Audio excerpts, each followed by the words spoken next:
তব কথামৃতম তপ্ত জীবনম কবিভিরীড়িতম কল্মষাপহম শ্রবণমঙ্গলম শ্রীমদাততম ভুবি গৃণন্তি এ ভূরিদা জনাঃ। ভগবান শ্রীরামকৃষ্ণ অনুরাগের কথা বলিতেছেন। গোপীদের অনুরাগের কথা আবার গান হইতে লাগিল। আমরা জানি যে ঠাকুর বিভিন্ন জায়গায় যেতেন, কলকাতার বিভিন্ন জনের বাড়িতে যেতেন এবং গিয়ে সেখানে খুব সুন্দর সুন্দর করে তাদের মতো করে তাদেরকে বোঝাবার চেষ্টা করতেন। কখনো গানের মধ্যে দিয়ে, কখনো গল্পের মধ্যে দিয়ে তিনি বোঝাতেন।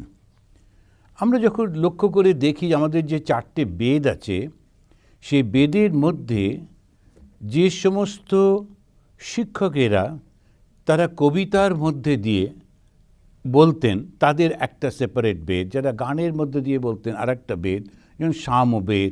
কোনো এমনি গল্পের মধ্যে দিয়ে বলতেন বা ডাইরেক্টলি শিক্ষাটা দিতেন। তো সেইভাবে 4টে বেদের খুব সুন্দর করে ওরা ভাগ করেছেন, ঋক, সাম, যজু, অথর্ব। ছোট্ট ছোট্ট শব্দ ঋক দিয়ে একটা হতো, আর এই সাম গানের মধ্যে দিয়ে এরকমভাবে করেছেন। তো ঠাকুরের কথামৃতের মধ্যে আমরা এই সবগুলো খুঁজে পাই। কখনো তিনি গানের মধ্যে দিয়ে, কখনো ছোট্ট ছোট্ট কবিতার মধ্যে দিয়ে, কখনো কাহিনীর মধ্যে দিয়ে, কখনো ডাইরেক্টলি তিনি উপদেশ করছেন যে এইটি করো, এইটি করো না। তো সেইগুলো আমরা পাই। তো আমরা এখানেতে পঞ্চদশ পরিচ্ছদ গৃহস্থ ও কর্মযোগ এইরকমভাবে মাস্টারমশাই যে লিখেছিলেন সেটা আমরা পড়েছি, 16 অধ্যায় পড়েছি এবং সেইটাই কন্টিনিউ করে আমরা আজকে এখানে আসছি। এবং এখানে ঠাকুর বলছেন অনুরাগের কথা। রাগ এবং অনুরাগ, এটা যখন আমরা ভগবানকে ভালোবাসি তা কতটা ভালোবাসা দরকার সেইটির উপরে আলোচনা হচ্ছে। একজন যাকে দেখিনি, যাকে আমরা ছুঁইনি, অথচ তাকে ভালোবাসছি, এটা কতখানি কঠিন। শুধু কথা শুনে কেউ বলেছেন তিনি আছেন, তার উপরে বেশ করে সম্পূর্ণ মনটা তাকে দেওয়া, এই যে সাধনা, এটা অত্যন্ত কঠিন সাধনা। তো কীরকমভাবে হয়? তোর অনুরাগ মানে হচ্ছে অপ্রাকৃত প্রেম, রাগ মানে ভালোবাসা, রাগ মানে আকর্ষণ। আমরা বাংলায় যাকে রাগ বলি সেটা আসলে ক্রোধ। রাগ আমরা বলি রাগ করিস না, রাগ করিস মানে ক্রোধ করিস না। কিন্তু এখানে রাগ মানে হচ্ছে আকর্ষণ বা চায়, রাগ এবং দেশ। সংস্কৃতে তারা বলছেন রাগ দ্বেষ। রাগ মানে হচ্ছে অ্যাটাচমেন্ট, দেশ মানে অ্যাভার্সন। আমরা অ্যাটাচড হয়ে পড়ছি, আমরা চাইছি, নিতে চাইছি, আর দ্বেষ মানে চাইছি না। এই দুটোই হচ্ছে সমস্যা। আমরা চাই না, সেটা তো একটা সমস্যা। আর দুটোর মাঝামাঝি মনটাকে নিয়ে যেতে হবে, কোনো কিছুই ব্যাপারই নেই, এলো এলো, না এলো না এলো। মনটাই আমাদের সম্পূর্ণভাবে মুক্ত করতে পারে, মনটাই আমাদের সম্পূর্ণভাবে বদ্ধ করতে পারে।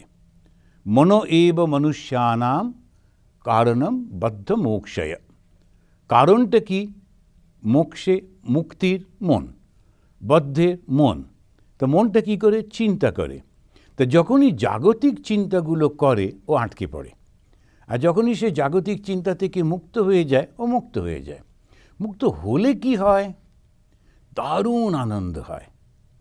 আর জগতে যখন আমরা চিন্তা করি কি হয়? আনন্দের ভান করি, যেন আনন্দ পাচ্ছি এরকমভাবে একটা। আমাদের যেমন এবারে যাচ্ছিলাম ইয়েতে স্যান অ্যান্টনিওতে, তখন ওই প্লেনেতে খেতে দিল, একটু হায়ার ক্লাসে যাচ্ছিলাম, যখন একটু খেতে দিল। তো যখন যে দিল, সেই যে ওদের সেই কথাগুলো, তো what you want this that, কী যে বলে নাকের সুরে বুঝতেও পারি না। তো খানিকটা খুব গম্ভীর হয়ে মাথা নাড়ি, ইয়েস ওকে দাও বলেছে। এখন যা দেবে দেবে, তো অতটা বুঝতে পারছি না কি দেবে। তো আমি শুধু বললাম নো মিট, বললো ওকে ঠিক আছে বলে, তারপরে ওরা দিল। তো এত বড় একটা কি দিয়েছে, আমি বললাম বাহ বেশ ভালো, দেখতে কি সুন্দর, ওপরে আবার একটু ফুল টুলো দেওয়া। তারপরে ভাবলাম যে বেশ ভালো, এবারে নিয়ে কাঁটা চামচ নিয়ে খুব স্টাইল করে কেটে দেখলাম যে একটা পাউরুটি ওপরে একটুখানি ওই কী সব দিয়ে দিয়েছে, ভেতরটা শুকনো পাউরুটি। আমি দেখো দেখি তখন আমার মনে হলো এইটা হচ্ছে জগৎ, দেখতে কি সুন্দর ওপরটায়, কিন্তু ভেতরটা কি গোলমেলে। এখন এইটাই হচ্ছে জগৎটা, যেই আমরা অনুভব করতে পারলাম, সেই অনুভবটা কখনো কখনো জগতের মধ্যে থেকে অনুভব করে বেরিয়ে আসা। যেমন গোস্বামী তুলসীদাসজি যিনি হলো, তো তিনি প্রচণ্ড ভালোবাসতেন ওনার স্ত্রীকে, একটা মুহূর্ত ছেড়ে থাকতে পারতেন না। এবারে তার বাবার অসুখ বা কোনো কারণে তো এই স্ত্রী, তিনি গেছেন বাপের বাড়িতে, আর কিছুতে থাকতে পারছে না। আর তখনকার দিনে ফোন টোনও ছিল না যে একটু কত, তখন যেতে গিয়ে দেখলো রাত্রি হয়ে গেছে, নদী পেরোবে, নৌকো নেই। তখন ওই নদীতে ঝাঁপ দিয়ে যাচ্ছে এবং নদীতে সেই বেশ জোরে কারেন্ট, তখন খানিকটা পরে আর পারছে না, দেখলো কী যেন একটা ভেসে যাচ্ছে, সেটাকে ধরেছে। ওটা ছিল এমনি মরা, ওই যে ভাসিয়ে দেয় সাপে কাটলে, তো এরকম একটা জিনিস, সেটাকে ধরে কোনো রকমে ভেসে ভেসে ওপারে গিয়ে উঠেছে। তারপরেতে ওই মরা ছোঁয়া নিয়ে টিয়ে শ্বশুরবাড়ি গেছে, সব শুয়েই পড়েছে। দোতলা থেকে দেখতে পাচ্ছে যে ওই ঘরে আলো জ্বলছে, তা দোতলায় লুকিয়ে উঠতে গিয়ে যেটা দিয়ে উঠেছে ওটা একটা সাপের লেজ। ও বুঝতে পারেনি, তো ভেবেছে যে লতা, কিংবা ভেবেছে আমার স্ত্রী আমার জন্যই বোধহয় একটা দড়ি নাবিয়ে রেখেছে, সেইটা ধরে উঠতে গেছে, দেখছে সাপ যে কোনো রকম আঁকড়ে পাকড়ে উঠেছে। ওটার পর তবে স্ত্রী এসছে, ওকে দেখে খুব খুশি হবার বদলে তিনি বললেন, আমার এই রক্ত মাংস শরীরটার জন্যে তোমার যতটা টান, এই টানের যদি একটু ঈশ্বরকে দিতে তোমার ঈশ্বর লাভ হয়ে যেত। এই কথাটাই গুরুবাক্য হয়ে গেল। ওই কথাটা ওনার মনটাকে একদম পরিবর্তন করে দিল। সে সত্যি তো আমি এইরকম, আর যার জন্য এলাম তারও এরকম অবস্থা। সে প্রচণ্ড তার লজ্জা করছে যে আমার লোকেরা কি ভাববে, বাবা মা জানতে পারলে কি ভাববে। একই একটা মানে পুরুষ মানুষ, তো খুব ওকে অপমান করায় উনি সেই যে চলে গেলেন ঘর থেকে নেমে গিয়ে তুলসীদাস হলেন। তা এক একটা ঘটনা মানুষকে কত পরিবর্তন করে দিতে পারে। তো সেই ওইটাই হচ্ছে এবারে অনুরাগ এসে যাচ্ছে, রাগটাই আকর্ষণটা আছে, আকর্ষণটা ঈশ্বরে চলে গেল। এবার ঈশ্বরের প্রতি এত প্রবল আকর্ষণ হচ্ছে যে সকাল থেকে উঠে সে সুন্দর করে পরিষ্কার পরিচ্ছন্ন করে ধূপ ধুনো দিয়ে গোপাল ওঠো বলে তোকে তুলে তারপরে তাকে খেতে দিচ্ছে, তার খেলার ব্যবস্থা করছে, সারাক্ষণ ওর মধ্যে এমন আনন্দের মধ্যে থাকে সে অনুরাগ। তা জগতের যে আনন্দ সেটা ক্ষণিকের, কিন্তু যখন আমরা ঈশ্বরের আনন্দের মধ্যে যাই সেটা চিরবর্তমান, চিরদিনের থাকে। তো অপ্রাকৃত প্রেম হচ্ছে অনুরাগ। আর রতি মানে কি, ওই ভালোবাসাটাই, ভগবানের প্রতি ভালোবাসাটা খেলার মধ্যে দিয়ে, নানান রকমের ক্রিয়ার মধ্যে দিয়ে। সে ক্রিয়াগুলো কি কি? শান্ত, দাস্য, সখ্য, বাৎসল্য, মধুর, সেটা হচ্ছে রতি। 5 রকমের আনন্দ। তা আমি যখন শান্ত, যেমন মাঝে মাঝে দাদু চুপ করে বসে বসে নাতির ক্রিয়াকলাপ দেখে যাচ্ছেন, কিছুই বলছেন না, কিন্তু খুব আনন্দ পাচ্ছেন। ও এটা ছুটছে, ওটা ধরছে, এটা করছে, সেটা করছে, দেখে দেখে খুব সময় কেটে যাচ্ছে। আর উনি জানেন আস্তে আস্তে বড় হয়ে যাবে, তারপরে স্কুলে যাবে, তারপরে কোনো কিছুতে ওনার কোনো এফেক্ট হচ্ছে না, তাকে বলে শান্ত ভাব। যখন দ্রৌপদীর বস্ত্রহরণ হচ্ছে তখন ভীষ্ম চুপ করে বসে আছেন। সবাই প্রশ্ন করছে যে এটা কি কথা, অফ অল পিপল ভীষ্ম, তিনি তো ধর্মকে সবসময় ধরে রাখেন, তা তিনি কেন চুপ করে বসে আছেন, একটা কথা বললেন না। একবার ভীষ্ম একটা আঙুল তুললে দুর্যোধনের সাধ্য ছিল না ওই খারাপ কাজটা করার। যখন দ্রৌপদী কাঁদছেন আর ভীষ্মকে বলছেন আপনি থাকতে এরকম কেন হচ্ছে, তখন ভীষ্ম বলছেন একটু অপেক্ষা করো, দেখো না কি ঘটে। ভীষ্ম সব জানতেন, এই পাপের বোঝাটা কমপ্লিট হবে, তারপরে এরা সবাই শাস্তি পাবে, সেটা সবটা ওনার জানা ছিল। উনি ব্যস্ত হচ্ছেন না। দ্রৌপদী বলছে দেখো না এরপরে কি ঘটে। দ্রৌপদীর লজ্জা নিবারণ হবে, তারপরে রাগ করেও চলে যাবে, এবং সেই রাগের ফলে এত বড় যুদ্ধ হবে, সে যুদ্ধে সমস্ত যারা খারাপ রাজা তারা শাস্তি পাবে, সব জানা আছে। ওই জন্য শান্ত ভাব, চুপ করে দাঁড়িয়ে আছেন। শ্রী শ্রী মা কত কষ্ট করে সেই কামারপুকুর জয়রামবাটি থেকে এসেছেন দক্ষিণেশ্বরে, আসার পর নৌকো থেকে নামতে যাচ্ছেন, ঠাকুরের ভাইপো হৃদয়রাম সে বিরাট পণ্ডিত হয়ে ওকে বলছে, তুমি কখন বেরিয়েছিলে? অমুক সময় বেরিয়েছিলে, এটা একেবারে বাজে সময়, আবার যাত্রা পাল্টে এসো, তার মানে আবার ফিরে যাও, গিয়ে চেঞ্জ করে এসো। আর এই কি এখনকার নাকি যে উঠলাম আর চলে গেলাম? ভীষণ দেরি হতো তখন, কত কষ্ট হতো। ঠাকুর পাশে দাঁড়িয়ে আছেন, চুপ করে আছেন, কিছু বলছেন না। মা কিন্তু শ্রী শ্রী মা আবার তার মাকে সঙ্গে করে নিয়ে এসছেন, শ্যামাসুন্দরী দেবী। কত বড় অপমান না, নিজের মায়ের সামনে তার হাজব্যান্ড কিছু বলছেন না, অথচ দাঁড়িয়ে আছেন পাশে।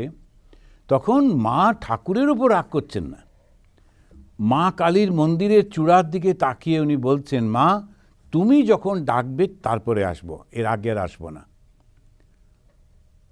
হৃদয়ের উপরেও রাগ করছেন না, ঠাকুরের উপরেও রাগ করছেন না, ভগবানের উপর নির্ভর করে বলছেন, তুমি ডাকলে আসবো, না ডাকলে আসবো না।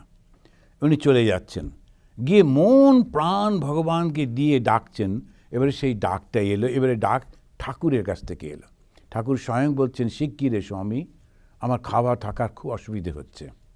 এখন ঠাকুরের অসুখ তখন করছে, কি অসুবিধে হচ্ছে, এইবারে সেই মায়ের কাছ থেকে ডাক আসছে। তো এই আমরা এক একটা প্রেমের যে অবস্থা দেখতে পাচ্ছি, দাস্যভাবে যে সাধনা আমরা অসাধারণ দেখেছি হনুমানের মধ্যে। সমস্ত ক্ষমতা থাকা সত্ত্বেও সমস্ত ক্রেডিটটা তিনি রামচন্দ্রকে দিচ্ছেন। এ হচ্ছে দাস্যভাবে সাধনা। সূক্ষ্মভাবে সাধনা অর্জুন এবং কৃষ্ণের মধ্যে দেখেছি। বাৎসল্য সে বিখ্যাত গল্প রয়েছে বাৎসল্যের, এবং মধুর ভাবটা সেইটার উপরে নির্ভর করে চৈতন্য মহাপ্রভু এক অসাধারণ সৃষ্টি করেছেন রাধা এবং কৃষ্ণ। রাধা কিন্তু অন্যান্য বৈষ্ণবদের মধ্যে নেই। ভারতের যে বৈষ্ণব সম্প্রদায় আছেন তারা একমাত্র গৌড়ীয় বৈষ্ণব যারা, অর্থাৎ বাংলার যারা বৈষ্ণব, তারাই কেবলমাত্র রাধা এবং কৃষ্ণ এটাকে নিয়ে চলেন। এবং ওই যে গানটা রাধা কৃষ্ণ ইত্যাদি এই সমস্ত কিছু চৈতন্য মহাপ্রভুর। কেন? ওই যে মধুর ভাবটাকে তিনি মূর্তি দিয়ে দিলেন। তিনি একটা মূর্তি সুন্দর কল্পনা করে বললেন, যদি ভগবানকে ভালোবাসো তাহলে কীরকম হবে? এই রাধা কীরকম? একজনের স্ত্রী, কিন্তু তবু ভগবানের প্রতি টানে সমাজের সমস্ত বাধা অপমান সব কিছু ভুলে ছুটে ছুটে যাচ্ছেন ভগবানের টানে। তো বাঁশির যে ডাকটা, বাঁশির যে আওয়াজটা, ওটা ভগবানের আহ্বান। এর মধ্যে জাগতিক যে প্রেমকে আমরা জড়িয়ে ফেলি নানা রকমের সিনেমা টিনেমা, ওগুলো একেবারে ভুল। ওটা কিন্তু না, এটা সম্পূর্ণভাবে আলাদা একটা অদ্ভুত ধরনের আধ্যাত্মিক ভালোবাসা। তো এইটা ঠাকুর বলছেন, গান করতে করতে বলছেন, নাথ তুমি সর্বস্ব আমার, প্রাণাধার সারাত সার, নাহি তোমা বিনে কেহ ত্রিভুবনে বলিবার আপনার। নাহি তোমা বিনে কেহ, তুমি ছাড়া এই জগতে আপনার বলতে কেউ নেই। কাকে বলছেন? নাথ তুমি সর্বস্ব আমার, প্রাণাধার সারাত সার। এই সম্পূর্ণভাবে যখন ভগবানের প্রতি নির্ভরশীল হতে পারি তখনই এইটা সম্ভব। তুমি সুখ শান্তি, সহায় সম্বল, সম্পদ ঐশ্বর্য, জ্ঞান বুদ্ধি বল।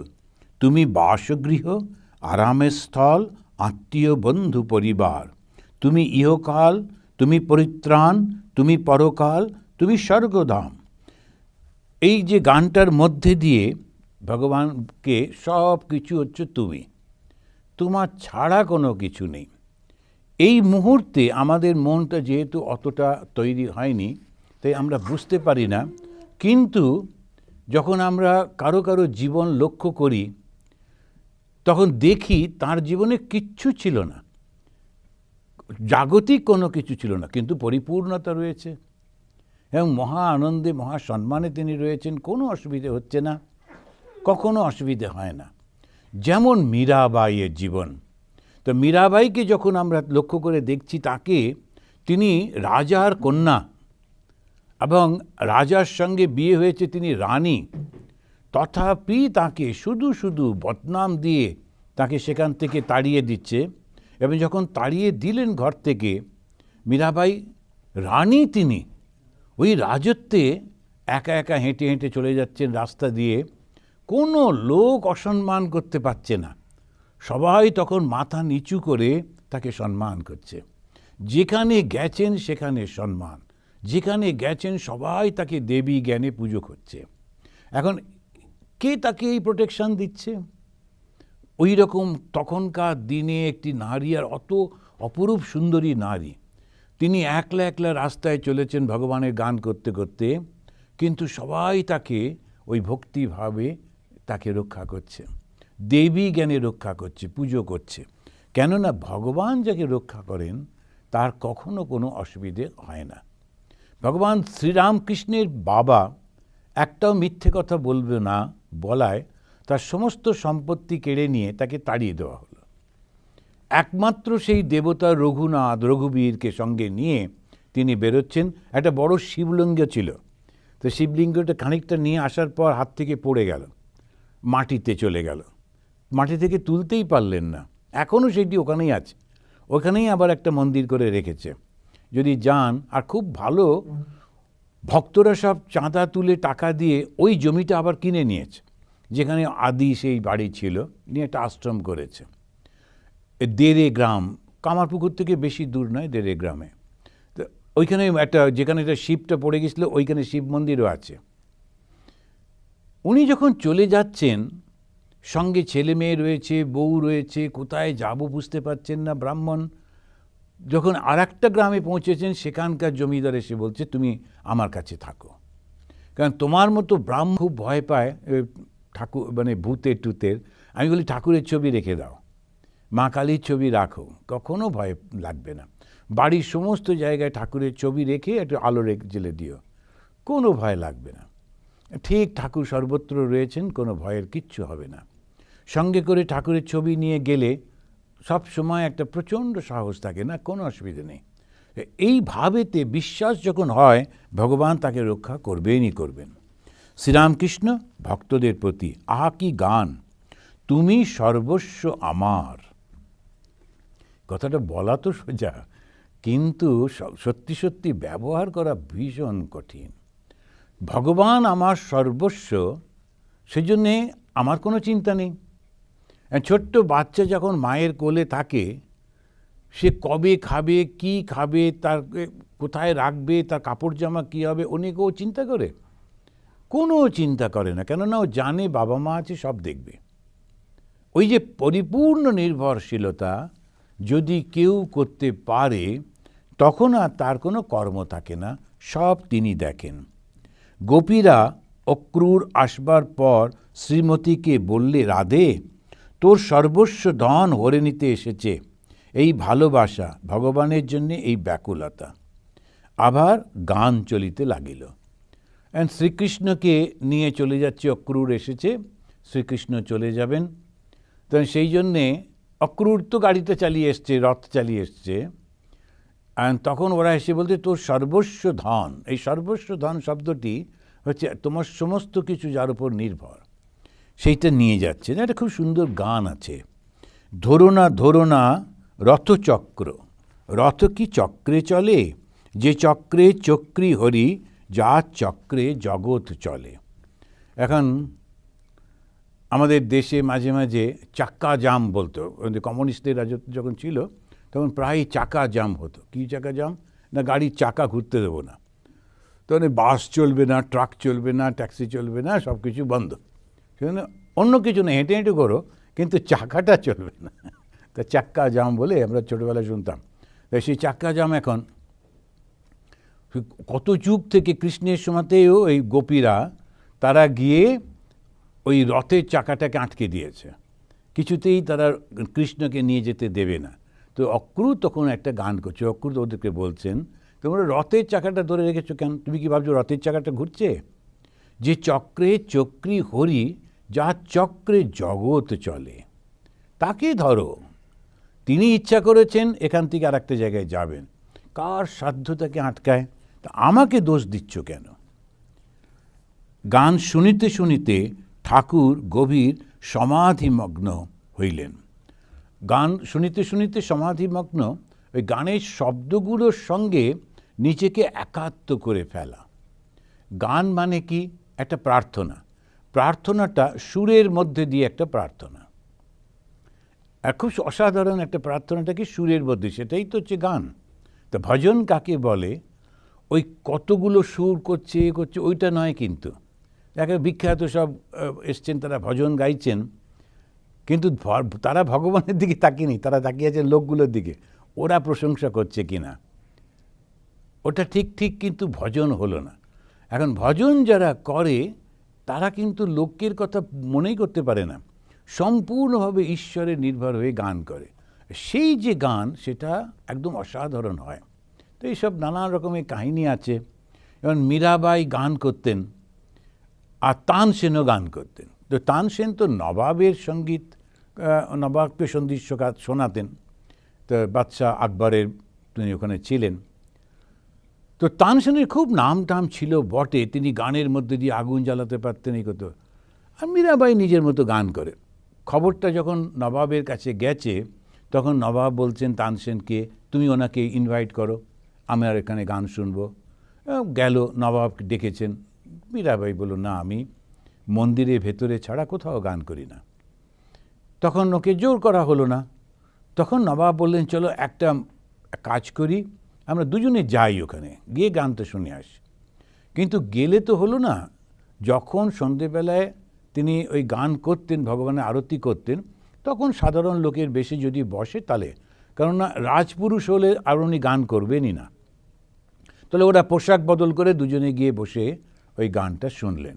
শুনে মুগ্ধ হয়ে গেলেন। ও কিন্তু জানেই না যে রাজা এসেছে।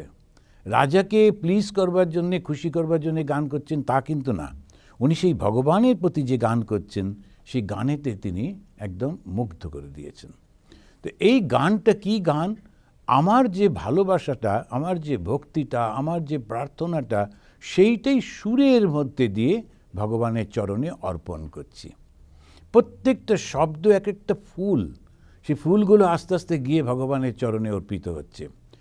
একবার যদি কেউ এরকম করতে পারে, তাহলে সে নিজে ধন্য হয়ে যায়, আর জগতের লোক মুগ্ধ হয়ে যায় সেই গান শুনে। কিন্তু অতটা আমাদের থাকতে পারি না, তো সেজন্যে লোককে খুশি করবার জন্যে গান করি। নরেন্দ্রনাথের গান ঠাকুরের খুব ভালো লাগতো, কিন্তু একদিন নরেন্দ্রনাথ কাউকে পরোয়া করতেন না, নিজের মতো গান টান করতেন। কিন্তু একদিন অনেক লোকেরা বসেছে, এবারে ও খুব একটু কনসিয়াস হয়ে গেছে। 18-19 বছরের ছেলে, এতগুলো লোক আমার গান শুনবে, খুব ভালো করে তানপুরাটা বাজছে, টুং টুং করছে, তবলার সঙ্গে টিউন করাচ্ছে। তখন ঠাকুর বিরক্ত হয়ে বলছেন, আজকে ঠুং ঠুং ঠুকঠুক হোক, কালকে গান হবে, কেননা এটা বাঁধ দেওয়া এত সময় লাগছে, তা আজকে হোক ঠুকঠুক, তারপরে কালকে গান। তো নরেন্দ্র বলছে, নরেন্দ্র তো আবার ভীষণ বলছে, না বুঝলে এরকমই মনে হয়, তোমার তালটা জানো না তুমি, সেই জন্যে। এখন সে ঠাকুর আর নরেন্দ্র এরকম করে, কিন্তু যখন গানটা করলেন, তখন সেই দিন, বোধহয় সেই দিন, আমার একটু মনে পড়ছে না, কিংবা অন্য একটা দিনে, ঠাকুর নরেন্দ্রনাথকে বলেছিলেন, যার গান শুনে উনি সমাধিস্থ হতেন, তাকে বলেছিলেন, আজকে তোর গানটা আলুনি লাগলো। বাংলার এই শব্দগুলো নুন না দিলে যেমন টেস্টলেস হয়ে যায় একটা কোনো রান্না, সেরকম বলছেন, আলুনি লাগলো তোর গানটা। কেন?